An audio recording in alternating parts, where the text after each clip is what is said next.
और खबरों के एक्सप्रेसवे से आगे रुक करते हैं सियासी ढाबे का, जहां आज की सबसे दिलचस्प खबर मौजूद है।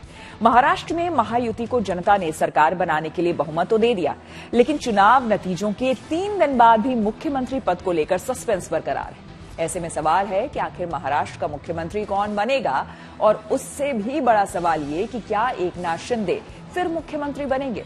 फिलहाल अभी मुख्यमंत्री पद की रेस में देवेंद्र फडणवीस आगे चल रहे हैं और एकनाथ शिंदे कहीं ना कहीं पिछड़ते हुए नजर आ रहे हैं। बीजेपी के अलावा अब सहयोगी दल के नेता रामदास आठवले ने भी फडणवीस का समर्थन किया है, लेकिन इन सबके बीच अभी महायुति में मुख्यमंत्री पद के चेहरे पर मुहर नहीं लग पाई है।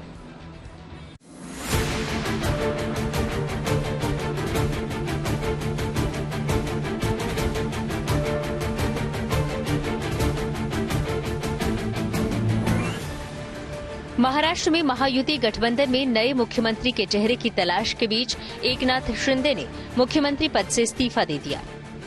उन्होंने देवेंद्र फडणवीस और अजित पवार के साथ राजभवन जाकर इस्तीफा सौंपा, लेकिन चुनाव नतीजों के तीसरे दिन भी महाराष्ट्र में मुख्यमंत्री पद पर सस्पेंस खत्म नहीं हुआ है।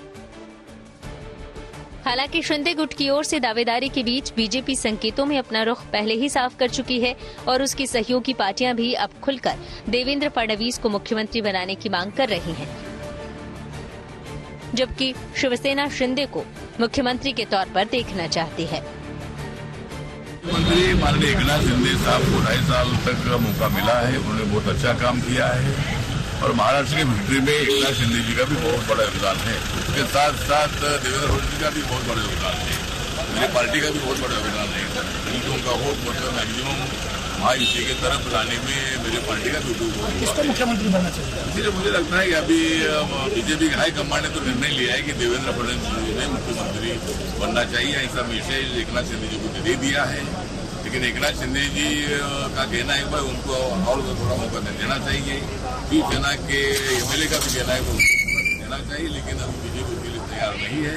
इसमें कोई ना कोई तो कॉम्प्रोमाइज करने की आवश्यकता है। देखिए, केयर टेकर मुख्यमंत्री अभी एकनाथ शिंदे जी है, तो जब तक नया गवर्नमेंट फॉर्म नहीं होगा मुख्यमंत्री के हैसियत से वही कारोबार संभालेंगे।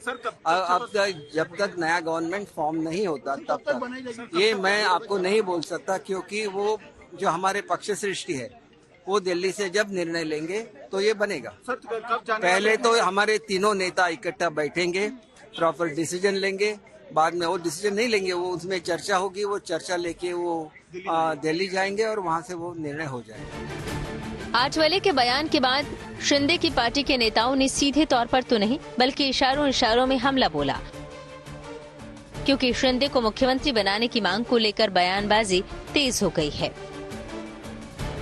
आठवले साहब क्या कहते हैं उसके बारे में अभी इतना उनको स्पेस नहीं है, उनको बोलते रहते हैं, लेकिन यहाँ जो डिसीजन लेने वाले लोग हैं वो एकनाथ शिंदे, ये देवेंद्र फडणवीस और राजेश दादा है। आठवले साहब का एक उनका वैयक्तिक मत है, वो कहते रहेंगे, लेकिन ये निर्णय लेने की क्षमता इन तीनों में है। नहीं, हमें तो लगता है कि एकनाथ शिंदे साहब को और अगर एक चांस देते हैं तो शायद और ये सरकार की गति बढ़ेगी और जो खुशहाली चाहिए, जो महाराष्ट्र को उज्जवल भविष्य चाहिए, वो देने की कोशिश जरूर एकनाथ शिंदे साहब करेंगे। हमारे पार्टी ने क्या करना चाहिए ये तय करने के अधिकार हम सब ने एकनाथ शिंदे साहब को दिए हैं। आठवले साहब का रिस्पेक्ट है, लेकिन हमारे पार्टी में क्या होना चाहिए क्या नहीं होना चाहिए ये हम फैसला। दरअसल शिंदे गुट लगातार दावा कर रहा है कि चुनाव एकनाथ शिंदे की अगुवाई में ही लड़ा गया, लिहाजा उन्हें ही मुख्यमंत्री पद मिलना चाहिए।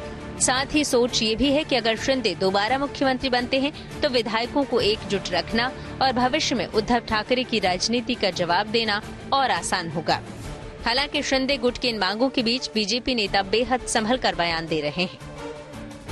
सरकार बनाने के लिए मैं पहले ही कहा कि 3 पार्टी की सरकार है, महायुति की सरकार है, 14 करोड़ जनता के लिए सरकार आने वाली है। भाई जब महायुति की सरकार बनती है तो उसको थोड़ा टाइम लगता है।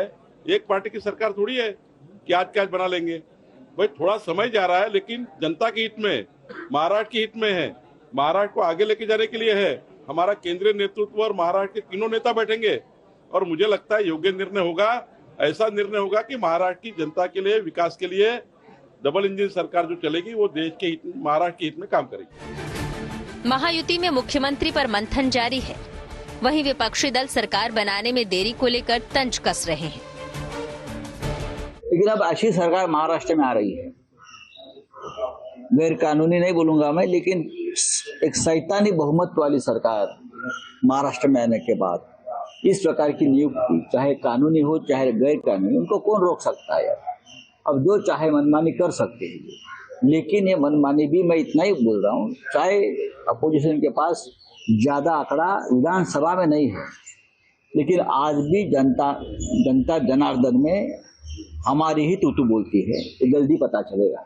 महाराष्ट्र को कौन ज्यादा लुटा कर मोदी जी के मित्रों को दे सकता है, ऐसे प्रधानमंत्री, ऐसे मुख्यमंत्री का सिलेक्शन दिल्ली में बैठी हुई बीजेपी की हाईकमान सोच रही है और इसलिए उनको समय लग रहा है। तो महाराष्ट्र बेचना तो तय है उनके लिए, और चुनाव पब्लिक से नहीं आए, आज भी महाराष्ट्र में असंतोष है। पब्लिक बोलती कि हमारे वोटों से ये सरकार नहीं आई, तो ये सब बड़ा असंतोष जनता में भी है। लेकिन अब वो कौन किससे ज्यादा हो, कोई भी कागज में साइन करने वाला सीएम कैसा मिले, वो उसके ऊपर चर्चा चल रही है और इसलिए उनको समय लगा। माना जा रहा है कि जल्द ही किसी मुख्यमंत्री के चेहरे का ऐलान हो जाएगा, लेकिन सवाल ये है कि आखिर वो चेहरा कौन होगा जिस पर सभी रजामंद हों। Bureau report, good news today.